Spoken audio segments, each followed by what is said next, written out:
in preparation for our upcoming event on Saturday, which is a free live art share. It's you to submit work in any mediums, and we wanted to bring you in on the topic this month, which is nudity. Okay, welcome. Good morning. How are you? Good. How are you? Good. I was very excited to have another little taste of the discussion to come.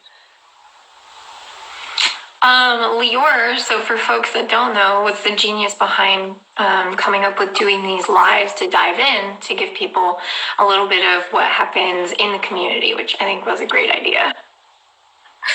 Thanks for going with me on it. I love your setup. Like the red lights in the back looks really cool. I'm into I'm always trying to live in my imagination, and it's a lot of neon lights and very dimly lit corners. I love that. Yeah, thanks. How are you doing this morning? Well, I'm doing great. My dog's chewing on my feet right now while I'm trying to do a live, and that's just kind of been life lately. But yeah, I'm super excited to dig into these questions. For folks that don't know, we have the community answer the same set of questions so that we can get a collective understanding of what do we mean when we use these words? Or, we're talking about nudity, but what about nudity exactly? Because there's so much to talk about. Would you like to introduce the question that we wanted to tackle today? So to premise, we have the link in the bio for this. So if you want to follow along with the questions, each of the 2 weeks leading up to the events, we have 4 questions, and there will be 4 lives. So we tackle different questions. This one is to define your personal experience with nudity, whether in your art or in life or both. And as we were pointing out, what we try to do is gauge an understanding of where we're at, and then as a community where we'd like to go. And that's one of the most beautiful parts. It's very transformative in the community, is you come in with one understanding and you leave with either a deeper understanding or maybe even a change of direction. Yeah. I think that's so freaking cool. Lior, do you want to start with your personal experience with nudity? Sure. I just want to bring in a quote. I think it was Arthur, and maybe Raquel had seconded it when it came up in the moment. But there was something along the lines of they were saying, I felt like a child when I came to my first event compared to the development of my understanding, having been with us since some of the first events until now. And I just thought that was really cool. I'm like, it's not just us that feels this way. It's like everybody's participating in this equilateral exchange of information. And I think that's such a yummy place to be. I feel if I could reimagine my body to be anything, it would be a very absorbent, spongy, shapeless creature. And the miasma of honest authenticity and people really being curious and not being afraid to disagree or add nuance and share context. It's like my happy place. I feel like we created a heaven for artists for right now. An alternate reality that is for now. We don't have to wait to get it. Yeah. That's the thing is there's no waiting involved when you're actively participating in the work, doing the work, because it creates the change you're looking for. Yeah, it feels so good to exist in that this new culture that we're building, where there is space for everybody to show up completely and to be honest about what they think and why they think it, and sort of able to tease out the weird programming that we don't want to keep from the things that are actually us. And everyone gets a little bit more deeply connected in that way. That's, I think, partially to answer your question, right, that we had posed. I think that's partially what my relationship is to nudity in my life. It's very much this thing, this vehicle for connecting with other people and expressing my interior. I love how you mentioned in the beginning, I just want to live in my imagination. I'm that. I feel that way, and I think secretly everybody wants that. And some people are just afraid or feel, and there are pressures, no shame in having to survive, but we want to create a space where you don't have to survive, thrive. And doing that in person, when we used to have the opportunity to meet up with strangers, all of the I think about the Masculinity Project a lot when I think about the power of nudity, which is something that I started being the mother of a white boy who, like, as far as he's telling me, up till now, he's cisgendered and straight. We don't know. I keep telling him he has options. He's like, I'm pretty sure I'm a boy. I'm like, okay, that's fine.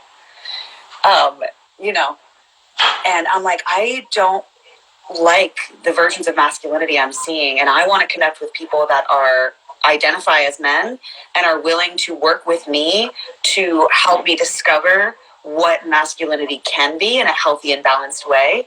And so a lot of times it's like men being like so incredibly vulnerable with me and being nude with me, and like the respect that I've been shown in those spaces. Same way when it's been flipped and other people have been super duper like respectful of your nude body when you're working for them.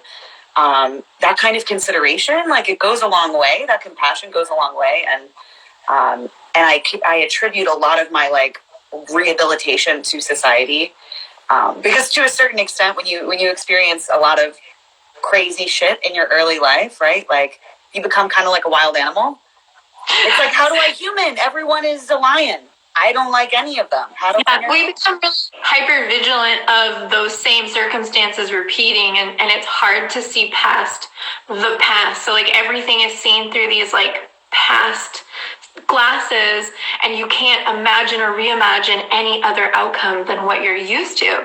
And one of the things that we did in the last community, sorry to mean to cut you off, I just really want this specifically. I love it. We heal in community. You can do a lot of the inner work alone, but we heal in community when it's reflected outwards and validated and accepted and appreciated and loved and seconded. We heal in community. It's so beautiful, and that's what's so transformative about that space is when someone says something that we're like, whoa, that rocks the boat. And then it's not you're the problem because you rock the boat. It's, well, how?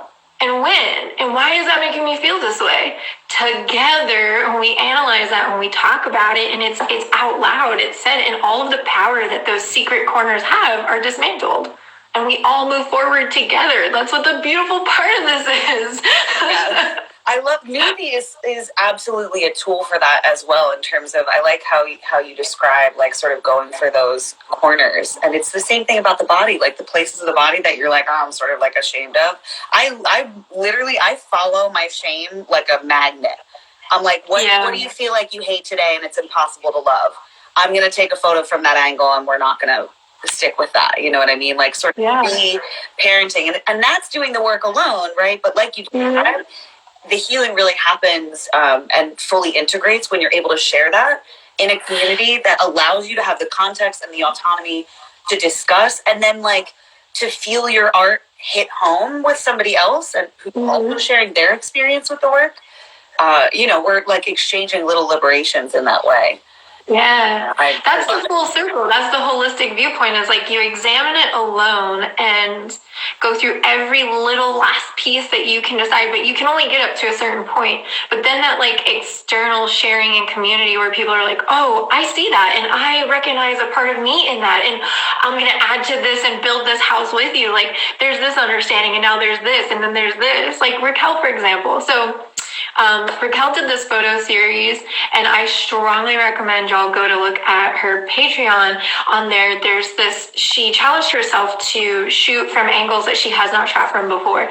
And some of the things that I noticed, I was like, wow, I haven't even looked at my body in that perspective. And I've done hundreds and thousands of shoots. This is wild to me. And then there was a specific like feature on side, some people call them tiger stripes, some people call them stretch marks. There's a lot of really colorful and beautiful reclamation words for them, but I have never focused on that specific area of my body.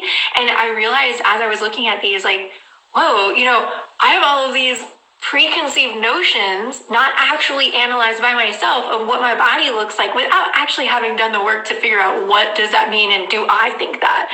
Like, I'm like, oh, I'm tiny and thin, so I have no butt. And then I was like, wait a minute, but I sit on something. Is that not a butt? Like, what?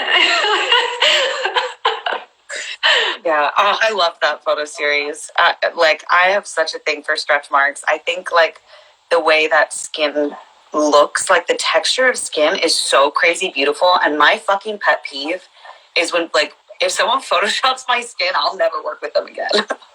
Yeah, I have set that boundary. I'm like, I like it you either get with it or I will work with somebody else because I don't want to participate in shaming my own body. For sure. So some of the folks that I work with, we'll have a difference of opinion in aesthetics, and there's like a barometer of like reasoning or rationale for like, why am I taking this shoot? Instead of being very like black and white and rigid in my thinking, I'm like, okay, well, it's okay if we disagree. I'm going to this shoot for any one of these reasons that feel like they're comfortable for me. Although I'm going to answer the question because I will get totally sidetracked because I love conversations with you. We get so deep into so many different directions. Okay. Define your personal experience with nudity, whether in your art or life or both. And here's like something that's super funny. I heard you in the live with Bunny the other day say, and I want to echo this. Like, when I was a kid, I would be that kid running around with just a diaper, and then my mom would turn her back, and then it would be like, where's the diaper? What is this child doing? Like, running around nude. And like that freedom of being a child before like before what somebody shames you. And it was like it was so liberating and free. And so I feel the same, like when you're out in nature or, hiking around or creating and there's a safe container. By safe, I mean, I understand that the person's intent has been clearly and explicitly communicated, that, what we're here for, what the purpose of nudity is, and we are on the same page. That doesn't mean that just because you had that pre-communication that you just like let down all of your guards and barriers and say, like it's okay if this person comes up and touches you. You're constantly renegotiating your boundaries and talking about and keeping clear communication throughout the whole process. But there are definitely some people that you don't have to go through that process. You're one and done, and you say that. That's not everyone, myself included. Like, I was raised in a household where my mom would say something like, all right, I'm going to come back there if you keep, and it would escalate up until a point where like it needed really extreme something before she reacted. And so sometimes I'm not always aware of a boundary until it's like a point of break. And so I need to, pay attention. And some people are like that too. Yeah, I feel like we learn so much about how we wish we could communicate always when we are present with each other in a nude space. Even if it's a situation where like it no longer feels vulnerable for me to be nude, even like walking on the street, even though I know that that's illegal, like because I've done it so much, it's like the fear doesn't sink in. And I mean, it should, right? Probably in some spaces, but I think that kind of ownership of the space that you take up is very much something that, like you said, depending on your upbringing, you might not understand boundaries very well. I would venture to guess probably 80% of people have boundary issues to work on. Like, because I see it happening all the time, and the more aware you are, like, of what it looks like, you see it starting to happen everywhere. Like, why is this person in the grocery store pushing these boundaries?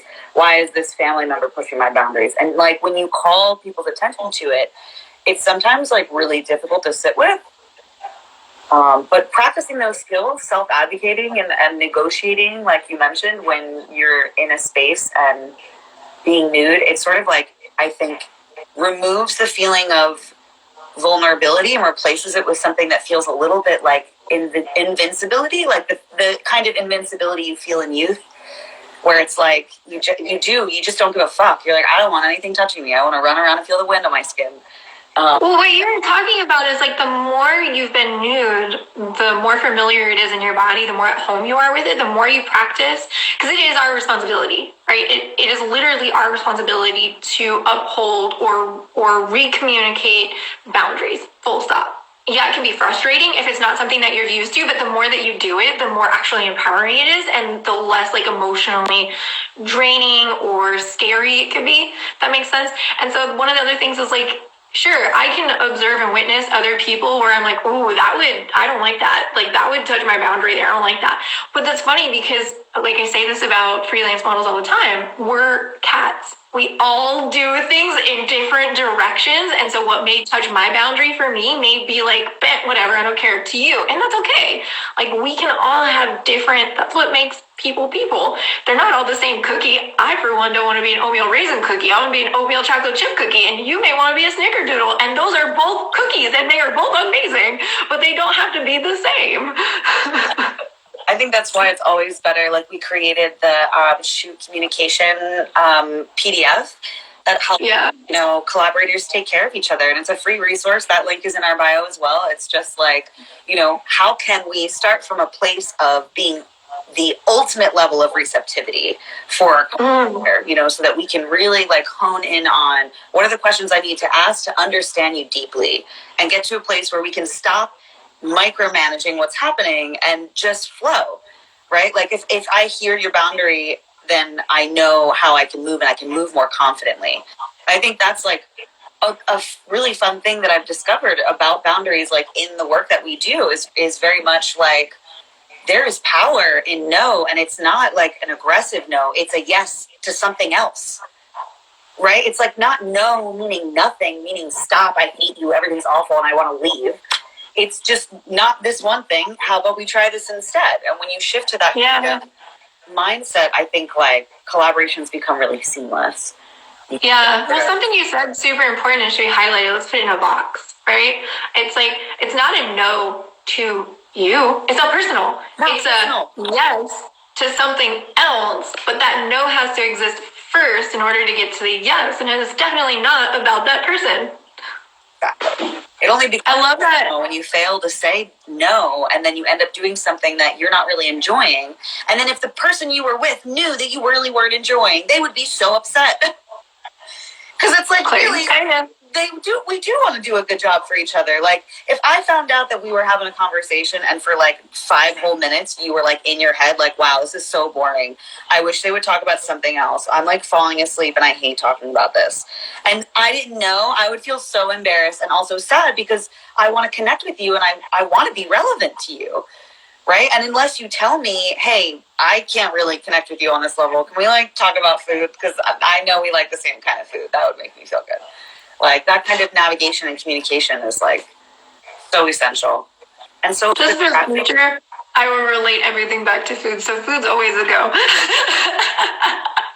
I do also, there's one thing that I was going to say about the communication flow chart is that we tried to, and you said it really well, put all of the things in it to be whole and inclusive. So if we could do all of the things and you start from that as a framework, going in and narrowing down is a lot easier than adding more things. And I think that's kind of the viewpoint that Going Beyond the Lens tries to start from. Is like, how can we be the most inclusive, and then work our way outwards to find out what applies to us. Because it's always easier to subtract than it is to add. Yes, totally. Yeah, so those are our goals. What's your personal experience with nudity, whether in your art or life? Like, what was your earliest experiences with nudity? Oh, well, very, very similar. Just sort of like, my parents trying to put me into public spheres and me just sort of fucking it up. Going into the bathroom every morning, getting naked, running out, terrorizing my kindergarten teachers. I'm like, I'm sorry, I don't know why I'm like this. I'm sorry that you're so upset about this, but it feels really good for me, so I wish you would just chill. Yeah. The more that I think about it, like, maybe it's just by a lack of understanding of what a nudist is versus what I experience of nudity with myself. Like, I don't walk around my house nude, but if I could walk around topless in the world, I would. It's very interesting to me. In my body, I feel the most masculine when I'm topless. There's no rhyme or reason. I'm like, every time I'm in New York, I'm like, I don't give a fuck how cold it is. I'm unbuttoning. I'm wearing a collared shirt with some nice cufflinks. I am unbuttoning it, and I don't care how many people stop me to like pretend like I don't know my shirt's unbuttoned, because it's a look. Let me have it. I don't have chest hair, but I am imagining that I have it right now. So everybody needs to get with me, please. Yeah, you're like, I did this on purpose. Thank you. Yeah, you wouldn't believe how many times people will ask that question. They're like, did you know? Did you know? Can you look down? And I'm like, what? Am I bleeding? Like, what's happening? They're like, did you know? Yeah, it's hot. I was sweating. Can you smell me? Like, what? Like, they just make it like they just take it to such a level. It's so I personally think it's fun. I think that's partially why I like to make nude art and share it as well.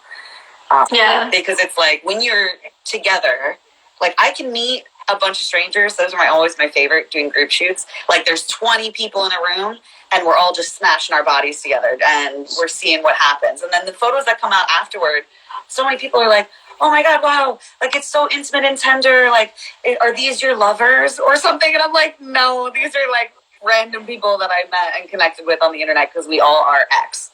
Like, whether it's the Breaking the Binary project where it was like, we're just a bunch of queers. I just wanted to see what that looked like.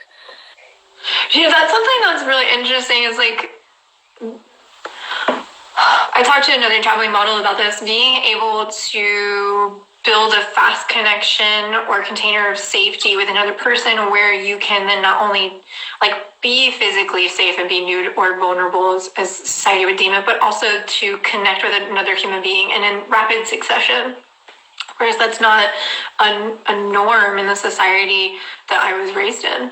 And I think that's like a special skill that comes from, meeting strangers on the internet and having to formulate within an hour, or if not shorter, that quick and rapid connection. And it comes from those experiences of having to, do that repetitively. Yeah. Like, I think the people that can articulate clearly and communicate their boundaries the best around like sexual things tend to be sex workers because they're in those experiences so often, in the same way that like nude models can clearly articulate what their boundaries are around like the physical limitations of their bodies because we use our bodies every day. Like, I can explain to someone, I can hold this pose or this really weird thing for X amount of time because I know that about my body because I've been in my body. Whereas the majority don't have that experience. Yeah. I think that's one of my favorite things about the art share and the conversation. There's so much skill sharing that's happening. Like, because everybody that shows up, I mean, anybody that identifies as an artist or a creative tends to have a really rich personal culture and mythology, like, and that comes out in really dynamic conversations where we're like learning really important things that enrich not only the relationship we have to art, but our relationship to ourselves, our relationship to community, to our purpose as artists, like all of these things. And we wouldn't get there if everybody didn't have these rich experiences to draw from.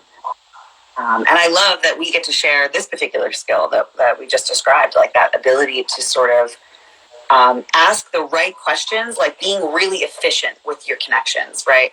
Like throwing out the exact number of questions that is like, okay, we have 15 minutes to get connected and feel cozy and understand each other's boundaries. And then we have 20 minutes to produce this thing and feel good about it, right? Which also requires the ability to give feedback, which is so scary when you don't know somebody. So it's like all of these really awesome skills.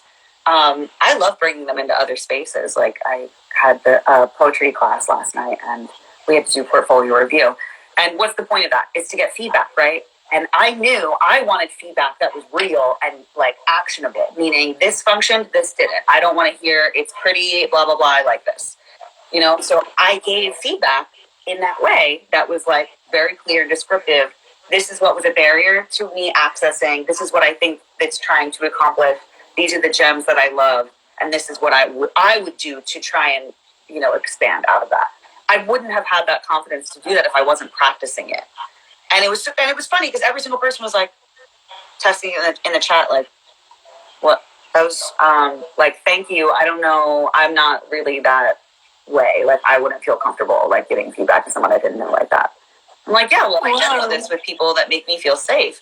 And we learn that language, how to like say, even when you and I are going back and forth about Canva stuff, right? Making flyers for going beyond the lens. Like we exchange ideas and just are trying to be really descriptive. And even if we try and something doesn't land, like it doesn't matter. We just keep going and ideating and no one is taking anything personally. And it's so beautiful and seamless. And even compared to where we were at the beginning, like I'm so impressed. It's nice to see the growth that we've made since the beginning. Like, I went back to look at some of the questions to work on worksheets. Heads up, spoiler alert, this is what's going on. And I was like, wow, we've really fine-toothed question asking to get to the heart of like the way that we work together collaboratively, to get to the heart of like what it is that we're trying to ask, or what we want to know, or how we want to start conversations with folks. And I love that what you shared here is about the years of experience working as a model and a photographer with someone, honing in on like what was important as essential for feedback for yourself, and exempling that through action, which is like, there are a lot of times that photographers ask me, hey, do you like this? And that's a broad question. And like, I could say, yeah, I like it because you like it. And like, that would win you favor, sure. But that's not actually going to be, yeah. And that's like actually going to be helpful in the situation. And I've many a times butted heads with people who didn't actually mean that when they asked that. And I mean, that's fine. That's not my limitation. That's another person's limitation. I can note that and reiterate in a question like, are you looking for feedback, or are you just looking to see if I like it?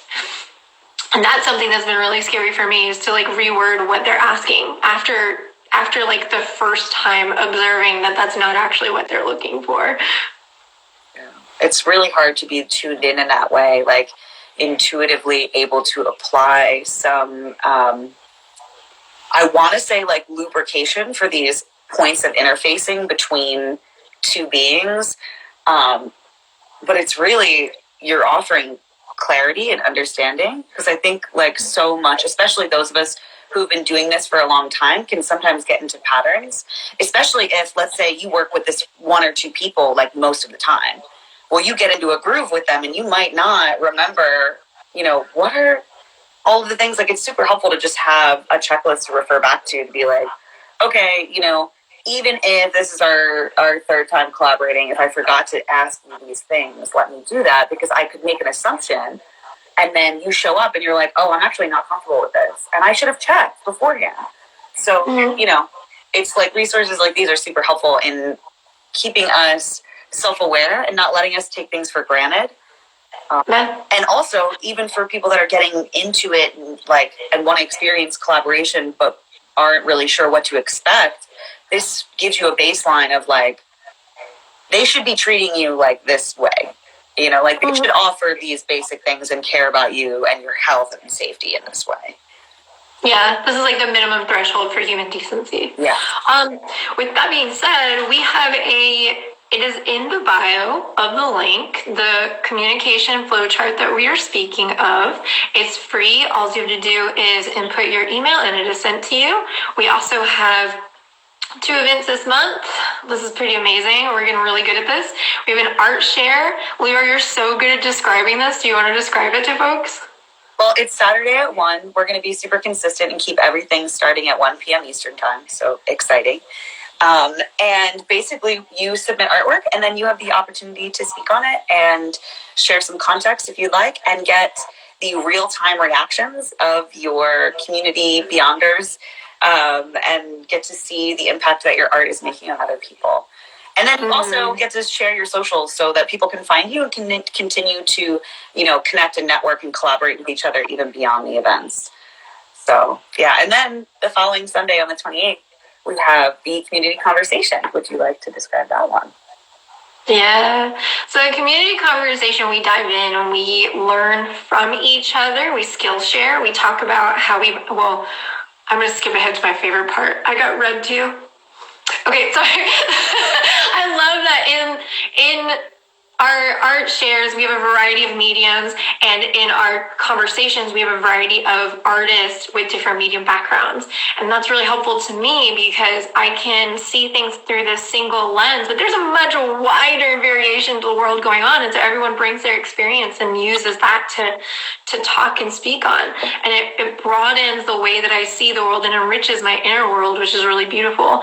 And, to point out what Raquel and both Arthur said is that, I came into this knowing so little, and as I continue, I know how much little I know. I'm becoming more aware of how much little I know.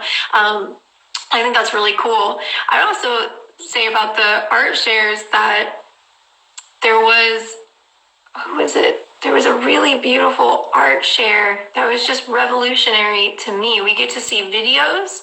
We've been Sage's video. Yeah. Oh, that piece was so. I actually went back and watched it a few more times. It's so terrific. I really hope that they feel like sharing the full piece when they're done. Yeah. And well, so that's a really beautiful part, is that you don't have to be in the final stages of your work. It could be in progression. So we usually give artists about a 2-minute length of time to share, whether it's a movie, a short, a thing they're working on, music. We haven't had music yet, but we've had poetry, we've had short stories, we've had an audio book. I think it's amazing. Yeah. I love seeing how different facets, like the artists that show up week to week or month to month and will submit different mediums. I think that's like one of my favorite treats, is getting to see their voice come through in these different ways, because you get to hear what is consistent, like what is the signature that's really them. And I feel like that's like connecting on a soul level. It feels like when you're able to like hear the way that all of their collections harmonize together. Yeah, it feels like super, like this beautiful intimacy that is also like personal, because it's happening only inside your body unless you decide to share it. And it's just amazing to have that choice. Like you could just have this experience with these pieces of artwork as people share them. You could go and revisit them later because everything's recorded for you, because we love you all. Like we do this. You know.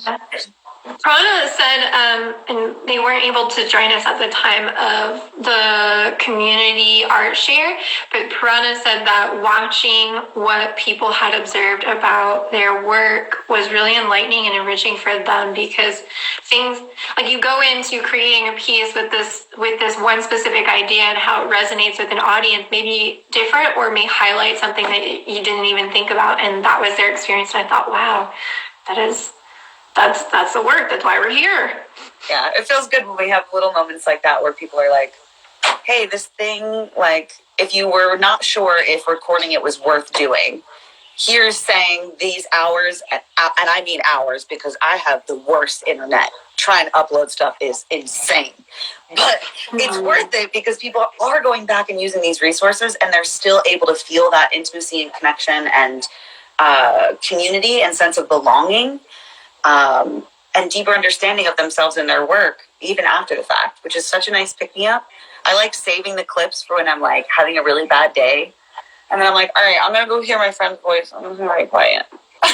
I know, that's one of my favorite things, is I have like voicemails or other audio clips where I can hear people, and whenever I'm not feeling well or just having a really low day, and you can't, because where we're at in society right now, you can't just like, hey, I'm going to show up at your front door and we're going to hang out for a little bit. I can visit all of my friends and the things that they're learning and what they're working on, and that looks awesome to me. All right, y'all, links in bio. Get it. The tickets, they're free. You want to submit. And last note, if you do submit and you don't see your image in the live slideshow, it is only due to the fact that we had a lot of submissions. I don't know what number we're at now. I just wanted to put it out there that if it doesn't get shown, it still will go home with your links, your info, and any context you want to throw on there is fine, written-wise. Like, we can add that to share to everybody. So, totally worth it. Please come. We're excited to see it. Going to see your work. Woo, woo. And we'll catch you next time. The next live is on Tuesday next week. Same time. See y'all then. Thanks for joining.